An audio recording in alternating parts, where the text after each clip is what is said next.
Well, tomorrow is Monday, the dreaded Monday, the start of another busy work week. But is your morning routine leaving you drained by the time you even get to work? Well, business management specialist Andrea Sittig-Rolf is here with us today to talk about how to manage your morning routine. How are you today? Great. How are you doing? Good. And so this is something we're listening very closely to, because this affects all of us here, because all of us get up at these all strange hours. Yeah. So, you know, what somebody's morning is might not be someone else's here in Las Vegas. It could be their evening, somebody else's evening. Exactly. Indeed. Okay, so let's talk about this really quick, because we're going to talk about 5 things or some things that you should do in the mornings to be more successful. But you said it starts before the morning and it even gets here. Absolutely. For me, it starts about 4 o'clock the afternoon before. Okay, I'm getting how my does that work work? day. So I get my work day ready. I actually print out, even though I have it all on my computer, I print out my conference calls, my appointments. I have a whole thing where I circle appointments in red, conference calls in blue. I mean, I have a whole thing.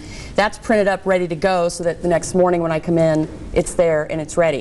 And then in the evening, I'm now getting ready, you know, my clothes. It's like when we were kids, you know, and your mom would get your clothes ready. Sure. Like, so everything I needed to know I learned in kindergarten. It's that kind of thing. You get all your clothes ready. If you've got lunch that you're going to take the day before, you get that ready the night before. Okay, so now it seems like, Andrea, that everything we're doing, even on our time off, is now related to work. That doesn't sound like any fun. I have to be honest, you know. I know, but it is what it is. Okay, so what are you going to do? You're kind of one of those workaholics, maybe. Yes, that likes pretty to do that. much. Well, Yeah. what I think you're saying, though, is that if you use that time, your off time, to get ready, you're actually making your work day much easier. Oh, absolutely. And less stressful. And especially if morning is kind of a hectic rush time for you, Sure. you're more likely to forget things if you're running late. Well, and so if you have that ready the night before, then it's less stress. And it makes the day more enjoyable. Right. When you have to be at work, right? Yes. Okay, so let's quickly get to some of these things that you should do in the mornings to be more successful. And should you wake up to a buzzer or music?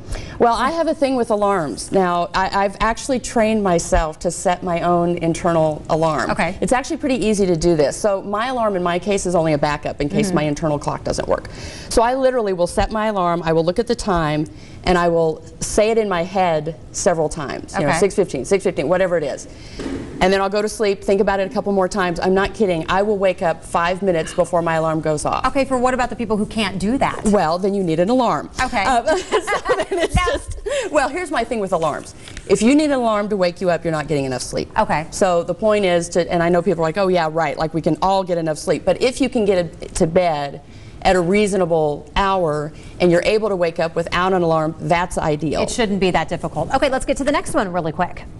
Okay, waking up 15 minutes before you have to be at work. We know people do that. They rush out. What does that do, and how does that make your day crummy? Well, it just makes you behind the whole day. I mean, you just feel rushed, you feel behind, you feel late, you're constantly apologizing to people. I agree, and your heart's always pounding a little faster. You have a little bit of anxiety. You know, it's not really a good way to start the morning. What else do we have? All right. Getting up on the wrong side of the bed, literally. Literally and figuratively. I have no choice in this matter. My husband insists that he's on this side and I'm on that side. So I've just had to make the most of my side. And, you know, I know everybody has a preference, and it's just whatever you can work out with your spouse, I guess. Or if you're single, maybe you just sleep in the middle, you know. Exactly. But the common theme is that it's all about the routine. Absolutely. Let's get to this last one really quick. But what about changing your routine at all? I mean, how does that work? Well, I mean, if your routine's not working for you, obviously then it's time to change something and do something a little different. But maybe do it slowly. Maybe just kind of change one thing at a time that you feel like you can manage. I don't think I could at 4 o'clock start planning my day the next day, like you said. I use that 4 o'clock, and then at night, the day before, you're saying to do that? Oh my goodness. Okay. Well, I'll have to work on that. Just try it one at a time, one little change at a time. Okay, before we get to that, what is definitely something we should not do? Let's talk about the I think one of the things people do in the morning that can be a huge distraction is they watch TV. And so what happens is, instead of sort of thinking about, okay, what do I have to do today and being prepared for that, you get into some show. Maybe you even end up being late because you're into some show. And especially if you have children.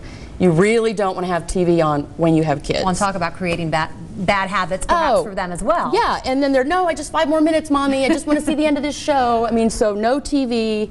You know, no distractions. Did you make this list about me? No fair. Okay. Maybe. Maybe so. Okay. All right. So no TV, and start planning your day the night before. Okay. Those are 2 I got to work on. Thanks so much for your tips. You give us something to think about as we head into the work week this week. Maybe, like you said, do a couple of changes just to get ahead of the day. Yes. We like to do that. All right. Great. Make it a good Monday. We'll be right back.